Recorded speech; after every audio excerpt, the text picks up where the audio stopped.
Abigail, tu peux me rappeler de quoi parlait cet exercice? Audrey est professeure de maths au lycée Leonardo da Vinci à Anderlecht. Tous les jours, elle enseigne à des élèves en cursus qualifiant, souvent en difficulté, ceux qui seront directement touchés par les restrictions budgétaires de la Fédération Wallonie-Bruxelles. Demain, j'ai décidé de manifester, non pas par rapport à cette histoire de CDI et de nomination, mais principalement pour mes élèves. Par exemple, la suppression de cette 7e professionnelle, qui est une classe charnière, puisque c'est une classe qui permet à des élèves de professionnels d'avoir des accès au CESS, d'avoir accès à des écoles supérieures. Et leur supprimer cette chance, pour moi, c'est quelque chose d'horrible. Surcharge administrative, préparation des cours en dehors des heures de travail, être professeur, ça demande du temps.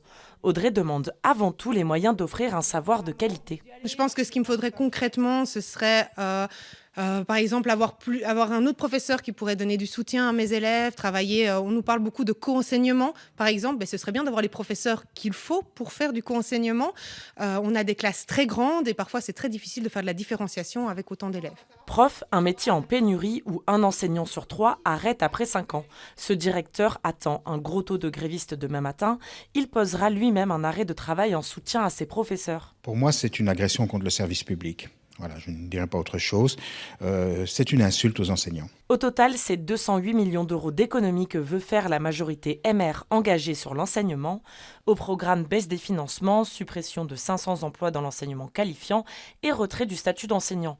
Pour le directeur, retirer les avantages du métier en transformant les nominations en simple CDI serait le coup de grâce. Le métier semble de moins en moins attractif.